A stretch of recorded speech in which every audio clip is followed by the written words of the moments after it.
Assalamualaikum warahmatullahi wabarakatuh. Bismillahirrahmanirrahim. Alhamdulillahi rabbil alamin. Wassalatu wassalamu ala asyrafil mursalin Sayyidina wa maulana Muhammad wa ala alihi wa sahbihi ajma'in. Amma ba'd. Ibu-ibu, bapak-bapak dan saudara-saudara serta anak-anakku sekalian yang dimuliakan Allah Subhanahu wa taala. Alhamdulillah, kita panjatkan syukur kepada Allah Subhanahu wa taala yang pada malam hari ini atas limpahan rahmat dan nikmatnya kita semua bisa hadir di masjid salat maghrib berjamaah, dan sekarang kita melanjutkannya dengan melakukan kajian ba'da maghrib. Kita mohon pada Allah Subhanahu wa taala semoga seluruh rangkaian ibadah kita di malam hari ini diterima oleh Allah Subhanahu wa taala. Amin ya rabbal alamin. Bapak dan ibu-ibu, mari kita mulai kajian kita dengan berdoa bersama-sama. Bismillahirrahmanirrahim. Asyhadu an la ilaha illallah wa asyhadu anna Muhammadar Rasulullah. Raditu billahi rabba wa bil islami dina wa bi Muhammadin nabiyyan wa rasulah. Rabbi zidni ilman nafi'a warzuqni fahman wa hukma wa alhiqni bis salihin. Amin. Kita masih mengkaji kitab Nashihul Ibad dan kita masih membahas makalah yang ke-24 dari bab Thulathi. Sebelum kita baca, mari kita membaca Fatihah sekali. Semoga kitab yang kita baca ini bermanfaat untuk kita semuanya. Ala diniyah al-Fatihah. A'udzu billahi minasyaitonir rajim. Bismillahirrahmanirrahim. Alhamdulillahi rabbil alamin arrahmanir rahim maliki yaumiddin. Iyyaka na'budu wa iyyaka nasta'in. Ihdinas siratal mustaqim. Siratal ladzina an'amta 'alaihim ghairil maghdubi 'alaihim waladdallin. Amin. Bapak dan Ibu saudara-saudara sekalian yang saya muliakan, kemarin sudah kita mulai membaca makalah yang ke-24 dari bab Thulathi ini, yang merupakan dawuhnya Kanjeng Nabi Muhammad sallallahu alaihi wasallam. Nabi kita Muhammad sallallahu alaihi wasallam dawuh, man kharaja min dhullil ma'siyati ila izzit ta'ati. Barang siapa yang keluar dari hinanya maksiat menuju pada mulianya taat, aghnahullahu ta'ala, maka Allah akan mengkayakan dia min ghairi malin, tanpa harta, kaya tanpa harta, memberikan kekayaan tanpa harta. Wa ayyadahu min ghairi jundin, dan Allah akan menguatkan dia tanpa bala tentara. Wa azzahu min ghairi ashiratin, dan Allah akan memuliakan dia tanpa asyirah, itu ya semacam gerombolan begitulah, atau jamaah begitu ya. Nah, untuk yang poin yang ke-1 ya, sudah kita bahas bahwa orang yang meninggalkan taat, astagfirullah, meninggalkan maksiat maksud saya, menuju taat ya, itu akan dikayakan oleh Allah, akan dicukupkan oleh Allah Subhanahu wa taala meskipun tanpa harta. Ya. Karena apa? Karena memang sungguhnya yang namanya kekayaan itu merupakan kekayaan yang ada dalam hati. Ya, makanya kemarin oleh pengarang kitab Nashul Ibad ini ditegaskan itu bal bisukuni qalbi. Ya. Jadi meskipun tidak punya harta itu, orang yang kaya hati itu hatinya tenang, ya, tentram, ya. Dan dalam kenyataannya memang yang namanya kekayaan harta itu tidak menjamin seseorang itu lalu kemudian mendapatkan ketenangan jiwa dan mendapatkan ketentraman jiwa dan juga kebahagiaan. Ya. Nah sekarang kita akan membicarakan yang kedua dan ketiga sekaligus karena ini mirip-mirip ya. Mudah-mudahan cukup waktunya, tidak usah panjang-panjang ya. Wa ayyadahu, dan Allah akan menguatkan dia. Dia di sini maksudnya ya orang yang tadi itu, orang yang meninggalkan maksiat menuju taat. Ya. Ay qawwahu. Maksud dari ayyadahu itu adalah qawwahu. Ya maksudnya ya Allah akan menguatkan dia. Min ghairi jundin, ya.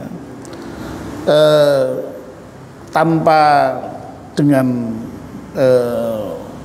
tentara, ya.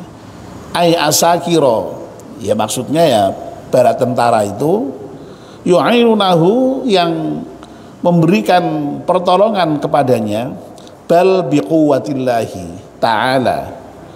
Sebaliknya kekuatan itu datang dari Allah Subhanahu wa taala atau kekuatan yang diberikan oleh Allah Subhanahu wa taala. Itu yang kedua. Wa azzahu, dan Allah akan memuliakan dia, ay ghallabahu ala aduwihi. Maksudnya itu ya Allah akan memenangkan dia ala aduwihi terhadap musuh-musuhnya. Min ghairi asyiratin, dengan tanpa tadi ya pasukan begitu ya, gerombolan begitu ya. Lalu kemudian oleh Imam Nawawi diberi syarah ay jama'atin, maksudnya yaitu tanpa jamaah, yu'ashirunahu, yang menemani jamaah tadi itu kepada yang meninggalkan maksiat dan menuju taat tadi itu, bal binasrillahi ta'ala, tetapi kemenangannya tadi itu atas pertolongan dari Allah Subhanahu wa ta'ala. Ya. Jadi menurut Kanjeng Nabi Muhammad SAW, ya, karena ini dawuhnya Kanjeng Nabi ya,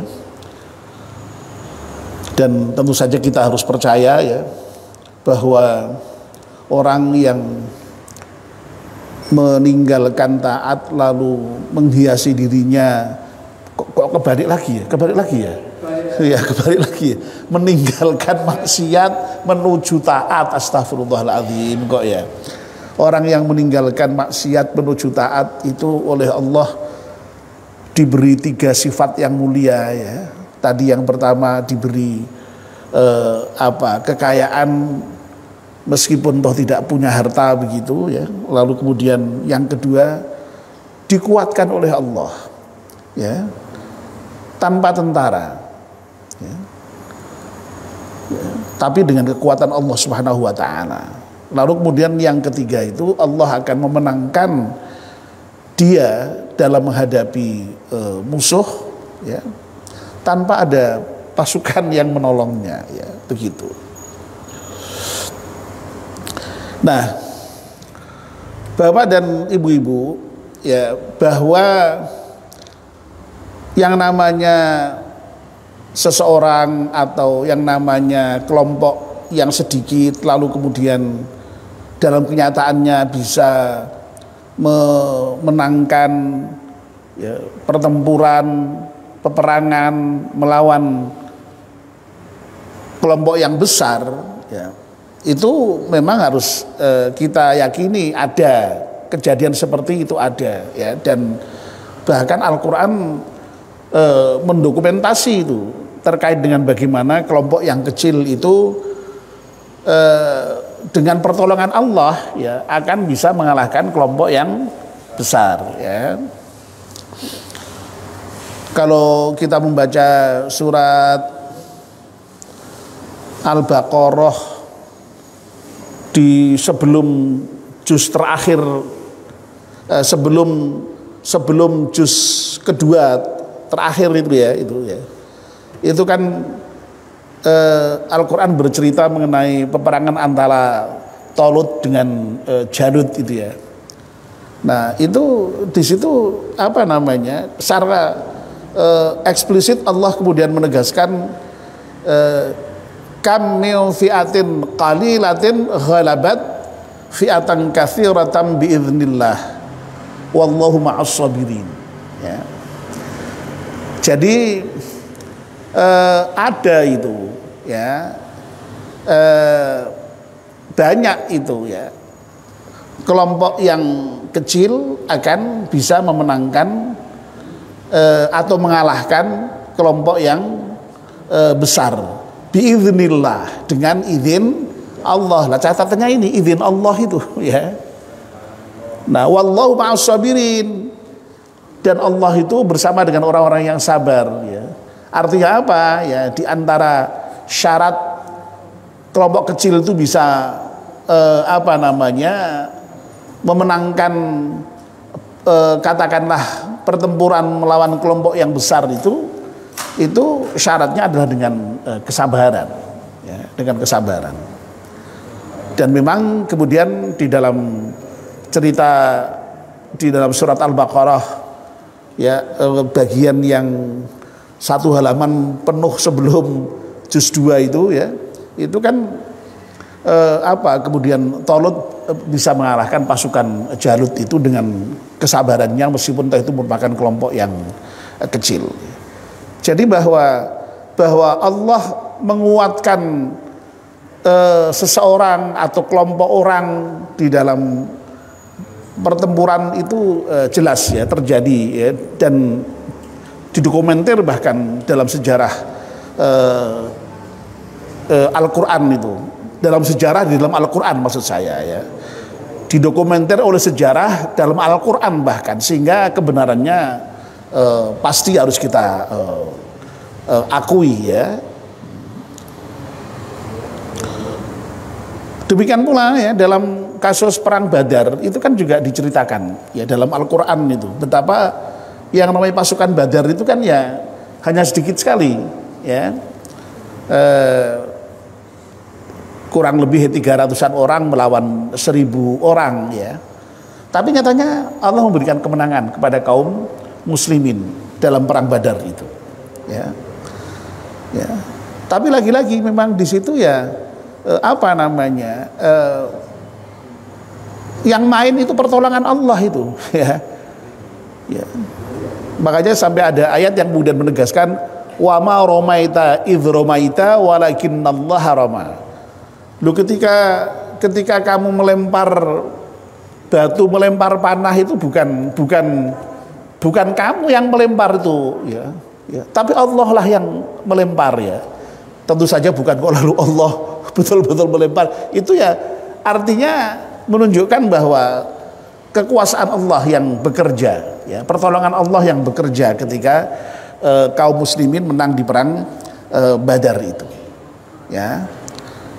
Jadi sekali lagi memang apa namanya ada tentara Allah itu ya, jundullah itu ya, yang ya bisa jadi berupa malaikat yang kita tidak tahu ya. Jadi dalam peperangan tertentu itu jelas terdokumentir di dalam ayat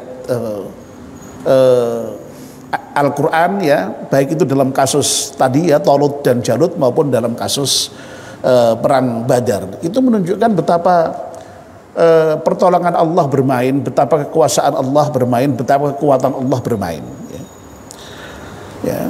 Dan sekali lagi itu dijanjikan oleh Allah kepada orang yang taat tadi itu. Dan ketaatan di situ secara eksplisit disebutkan merupakan kesabaran, kesabaran, keteguhan di dalam menghadapi musuh tadi itu. Ya. Nah ini kalau kita rujukkan di dalam Al-Quran seperti itu. Ya. Malahan dalam ayat lain itu sampai gambaran mengenai perbandingan kekuatan antara orang mukmin dengan orang kafir itu disebutkan apa namanya? Iyakun ishruna, ya. Apabila engkau itu 20 orang tapi kamu betul-betul sabar, ya, yaghlibu mi'atain, bisa mengalahkan 200 orang, ya. Ya, itu janji Allah itu, ya. Ya meskipun kemudian di ayat yang lain kemudian Allah apa namanya menasah, ya, jadi menghapus ketentuan 20 apa namanya mengalahkan 200 itu, ya. Tetapi kemudian Allah memperingan, ya, al-an khaffafallahu alaikum, ya, wa alima anna fikum dha'fa. Jadi karena Allah itu tahu persis lah kamu itu punya kelemahan, ya. Lalu kemudian yang semula apa namanya 20 bisa mengalahkan 200, berarti 1:10 itu menjadi mi'atun mengalahkan mi'atain, ya. Setiap 100 bisa mengalahkan 200, berarti 1:2, ya. Tapi sekali lagi itu dengan ketentuan kesabaran, ya. Jadi syaratnya kesabaran, ya. Dan itu adalah bentuk dari taat kepada Allah Subhanahu wa taala. Jadi sekali lagi bahwa janji-janji yang diberikan oleh Rasulullah kepada kita, kalau kita taat kita akan mendapatkan pertolongan Allah Subhanahu wa taala, ya. Yang di dalam kasus yang sedang kita baca sekarang ini adalah kita diberi kekuatan untuk apa namanya bisa mengalahkan musuh tanpa tentara, bisa mengalahkan musuh tanpa pasukan. Nah, itu harus kita yakini memang itu sabda Nabi seperti itu, ya. Nah kita tentu saja tidak harus memahami ini selalu dalam konteks menghadapi musuh, ya. Tidak harus dalam konteks menghadapi peperangan, ya. Wong kita itu kan ya jadi kepengen damai, ya. Kepengen damai, kalau perlu tidak ada musuh itu kan, tidak ada perang, ya. Ya, semua orang pasti menginginkan kedamaian, ya. Ya, dan perang dalam Islam itu memang dalam sejarahnya itu ya karena terpaksa, ya. Islam sendiri tidak menyukai itu peperangan itu. Sampai-sampai Allah itu ketika mengizinkan untuk berperang itu fi'il yang digunakan itu dalam bentuk majhul. Artinya subjek yang mengizinkan berperang itu tidak diketahui, tidak dijelaskan di situ, ya. Ya. Jadi bahasanya itu uzina, diizinkan berperang. Siapa mengizinkan di situ tidak disebutkan. Ya. Nah itu oleh para mufassir itu dimaknai, itu menunjukkan bahwa Allah yang ketika mengizinkan berperang itu pun sebenarnya tidak menginginkan itu terjadi peperangan.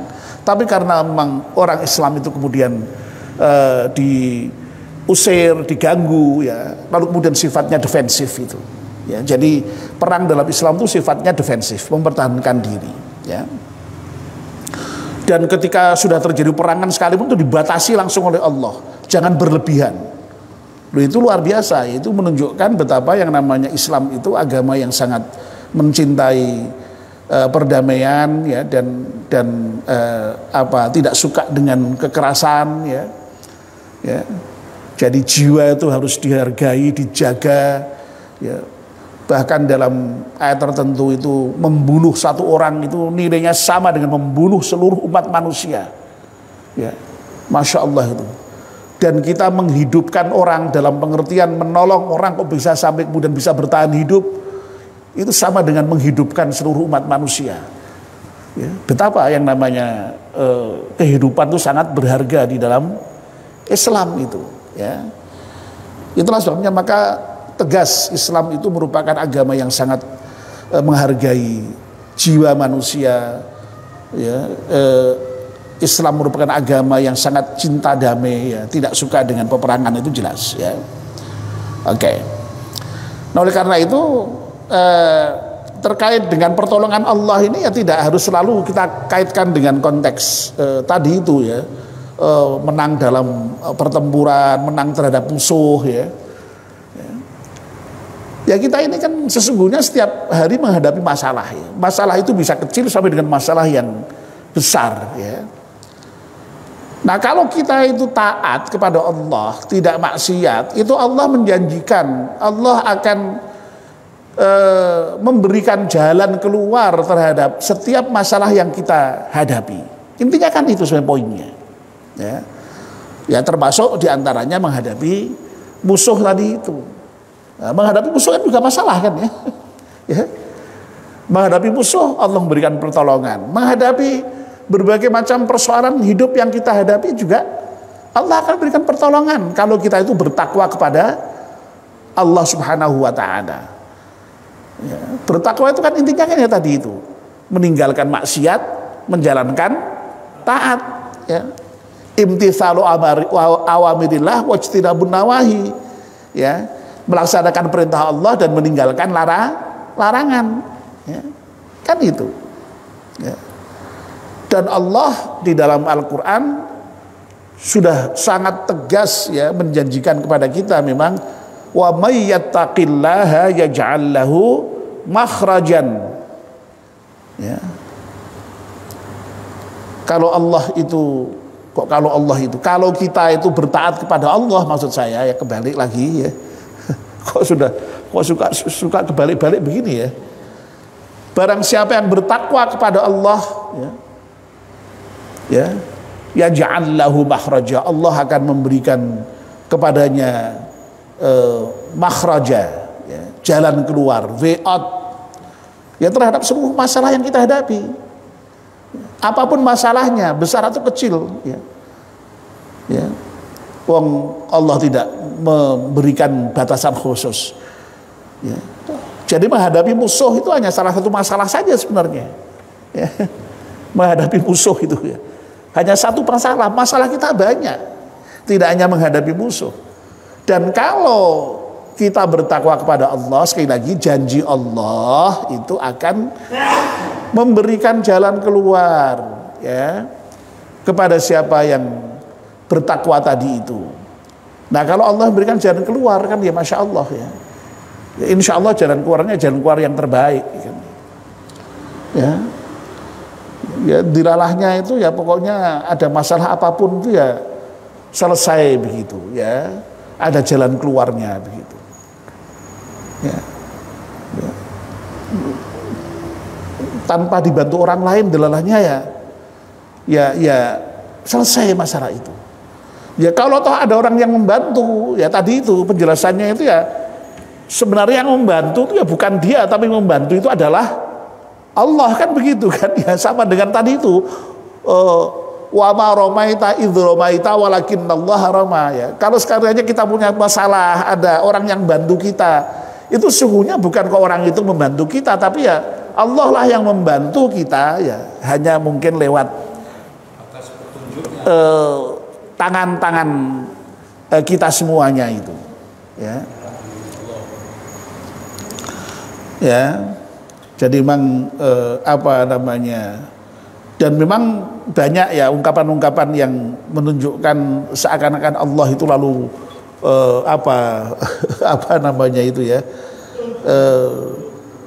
berbuat sesuatu gitu, ya, yang seakan-akan itu kayak kita bayangkan wah Allah melempar, ya itu ya, tapi sekali lagi intinya Allah memberikan bantuan dan jalan keluar terhadap masalah kita itu lewat apapun, dan itu sesungguhnya adalah merupakan pertolongan Allah Subhanahu wa taala, ya.